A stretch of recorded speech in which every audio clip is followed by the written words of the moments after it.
Hello people, today I am going to teach chapter 5, The 100 Dresses of Class 10th and ये आपकी book का chapter number 5 है। तो सबसे पहले हम थोड़ा सा इनके ऑथर के बारे में जानेंगे। द 100 ड्रेसेस की ऑथर हैं इलियाना एस्टेस। इलियाना एस्टेस एक अमेरिकन ऑथर है जो मोस्टली चिल्ड्रन के ऊपर स्टोरीज लिखती थी। उनकी जो मैक्सिमम एंड मोस्टली बुक्स हैं वो चिल्ड्रन पर ही हुआ करती थी। अब इस स्टोरी को पढ़कर आपको स्ट्रेंज लगेगा और हैरानी भी होगी बिकॉज ये स्टोरी उन्होंने आउट ऑफ गिल्ट लिखी है। एंड वो कैसे, वो हमें स्टोरी में पता चलेगा जब हमारी समरी एंड होगी। चलिए अब हम इसका इंट्रोडक्शन देख लेते हैं। तो सबसे पहले इसका जो टाइटल है द 100 ड्रेसेस, इससे हम अंदाज़ा लगा सकते हैं कि they are talking about 100 dresses. अब 100 ड्रेसेस की क्या स्टोरी है that we will get to know at the end of the chapter, but फिलहाल हम इंट्रोडक्शन देख लेते हैं। तो ये एक लड़की की स्टोरी है जिसका नाम है वांडा। वो इमिग्रेंट है, पोलैंड की नेटिव है and she along with her family have migrated to USA. एंड अब जो भी उसके साथ होता है उसके स्कूल में, as she is not the native of America, तो वहाँ की रहने वाली नहीं है, वो किसी और कंट्री से वहाँ आई है, तो कैसे बच्चे उसके साथ बिहेव करते हैं और क्या क्या वांडा के साथ होता है, और तभी हमें पता चलेगा कि क्यों इस स्टोरी का नेम जो है वो द 100 ड्रेसेस रखा गया। अब हम इस चैप्टर को ब्रीफ में देख लेते हैं। ब्रीफ में देख रहे हैं इसलिए ये थोड़ा सा बैकग्राउंड है जो आपको पता होना चाहिए। Okay, so the Polish American community in the United States. Look at the word community. It means number of people हैं पोलैंड से जो अपनी कंट्री से इमिग्रेट करके अमेरिका चले गए थे इन 1608 में। इमिग्रेट का मतलब होता है एक कंट्री को छोड़कर दूसरी कंट्री चले जाना, और जो लोग नेटिव्स होते हैं पोलैंड के उनको पॉलिश और पोल बोला जाता था। But large wave of polish जो थे वो माइग्रेट हुए थे 20th सेंचुरी में। यहाँ पे लार्ज वेव का मतलब बहुत बड़ी नंबरिंग्स में, ज़्यादा तादाद में। तो अप्रोक्सीमेटली 1 मिलियन पीपल माइग्रेट हुए थे 20th सेंचुरी में। तो जब ये लोग अपनी जगह छोड़कर, अपना देश छोड़कर अमेरिका गए थे, तब पॉलिश स्टेट एग्जिस्ट नहीं करता था। पॉलिश स्टेट क्या है? Poland country. और तब यूरोप में अलग से पोलैंड कंट्री नहीं हुआ करती थी। तो इन इमिग्रेंट्स को कैसे पहचाना जाता था कि ये पोल्स हैं, पॉलिश पीपल हैं, इनकी कंट्री ऑफ ओरिजिन से। पहले ये जिस कंट्री में रहते थे तो कहा जाता था कि ये उस कंट्री के पोल्स हैं, जैसे कि जर्मन पोल्स, रशियन पोल्स। तो जो जिस कंट्री से आया हुआ होता था उसको उसी कंट्री के पोल से जाना जाता था। नेक्स्ट हम इसकी थीम की बात करें तो इस स्टोरी ने टारगेट किया है बुलिंग को। जैसे स्कूल्स में, इंस्टीट्यूशंस में कुछ बच्चे मिलकर टारगेट करने लगते हैं, बुली करने लगते हैं किसी ऐसे बच्चे को जो वीक है economically, physically and so on. तो ऑथर इस बात के लिए गिल्टी है कि वो चाहकर भी इस तरह की सिचुएशन में कुछ नहीं कर पाई। अब बिगिन करते हैं मेन चैप्टर से। तो ऑथर बता रही हैं कि मंडे का दिन था एंड क्लास में वांडा पेट्रोनोश्की नहीं आई थी। वांडा मेन प्रोटैगनिस्ट है एंड वांडा बाकी सबसे बहुत डिफरेंट थी, और वो डिफरेंट इसलिए थी बिकॉज वो पॉलिश थी। पॉलिश थी मतलब पोलैंड से थी, एंड दैट इज़ वाई उसकी एब्सेंस से किसी को कोई फ़र्क नहीं पड़ता था, कोई नोटिस नहीं करता था उसको ज़्यादा, और उसके फ्रेंड्स भी नहीं थे।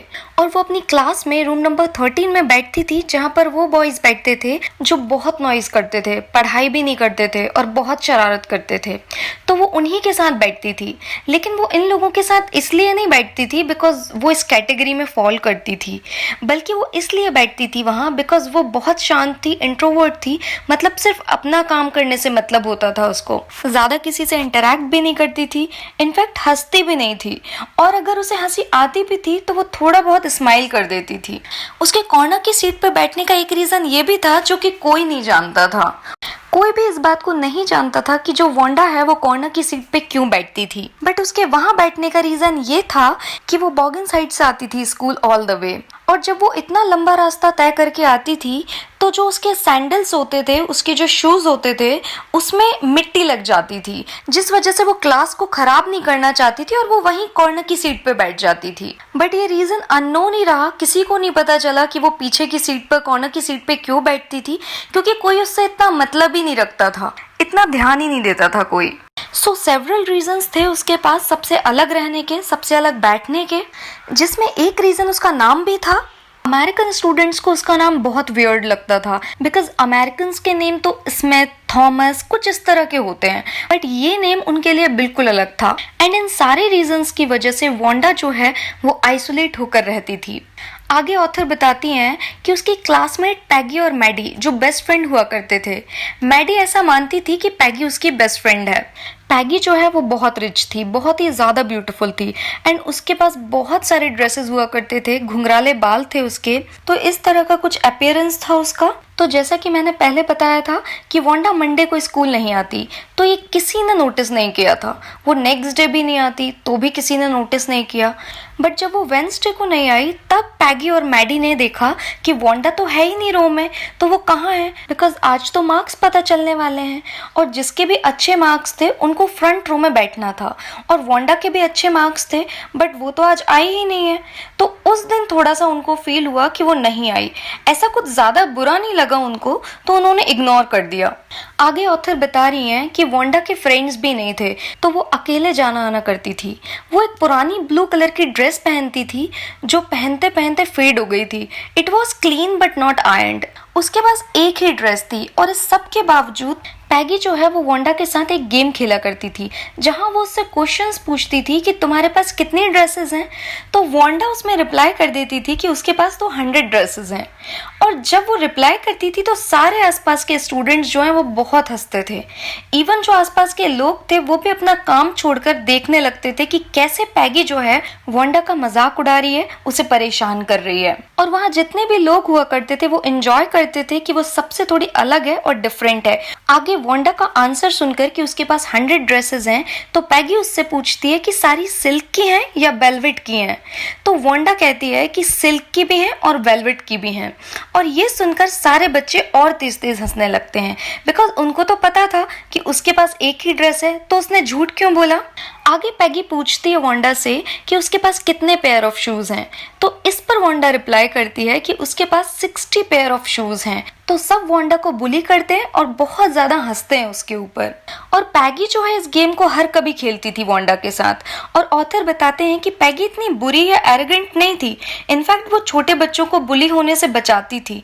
अगर कोई सीनियर स्टूडेंट किसी जूनियर स्टूडेंट को परेशान करते थे तो वो उन्हें हमेशा रोकती थी। इवन अगर एनिमल्स के साथ कुछ गलत हो रहा होता था तो वो बहुत दुखी हो जाती थी, सैड हो जाती थी। सो पैगी वॉजंट बैड, बल्कि वो बहुत सुंदर थी और बहुत ही अच्छी थी। बट फिर भी वो ये गेम खेलती थी वांडा के साथ एंड उसको टीज करती थी एंड उसको कोई रियलाइजेशन नहीं था कि वो हर्ट कर रही है वांडा को। पैगी की फ्रेंड मैडी को भी बुरा लगता है कि पैगी वांडा का मजाक उड़ाती है क्योंकि मैडी खुद भी बहुत पुअर फैमिली से बिलोंग करती थी एंड वो भी दूसरों के दिए हुए कपड़े पहना करती थी। बट वो कहती थी कि थैंक गॉड कि मेरा अजीब सा नेम नहीं है, वरना मेरा भी ऐसा ही मजाक बनता। बट उसे वांडा के लिए बुरा लगता है कि पैगी उसका मजाक उड़ाती है, उसकी गरीबी का मजाक उड़ाती है। तो मैडी प्लान करती है कि वो पैगी को एक लेटर लिखेगी ये कहने के लिए कि please stop making fun of Wanda and Wanda को टीस मत किया करो। बट उसको ये डर भी लगता है कि मैं भी तो पुअर हूँ, तो पैगी कहीं अगला टारगेट मुझे ही ना बना ले। तो वो वांडा की जगह पर खुद को इमेजिन कर लेती है कि सब उसका मजाक उड़ा रहे हैं, क्योंकि अगर वांडा का मजाक नहीं उड़ेगा तो डेफिनेटली ये सब मेरा मजाक उड़ाएंगे बिकॉज मैं भी पुअर हूँ और पैगी के ही पुराने कपड़े तो मैं पहनती हूँ। तो वो जो लेटर लिख रही होती है उसको लिखने का प्लान ड्रॉप कर देती है एंड वो इतनी हिम्मत नहीं जुटा पाती कि वो पैगी को कुछ बोल सके, तो वो उस थॉट को भूलने को ट्राई करती है। आगे उसको ध्यान आता है कि स्कूल में एक कंपटीशन है।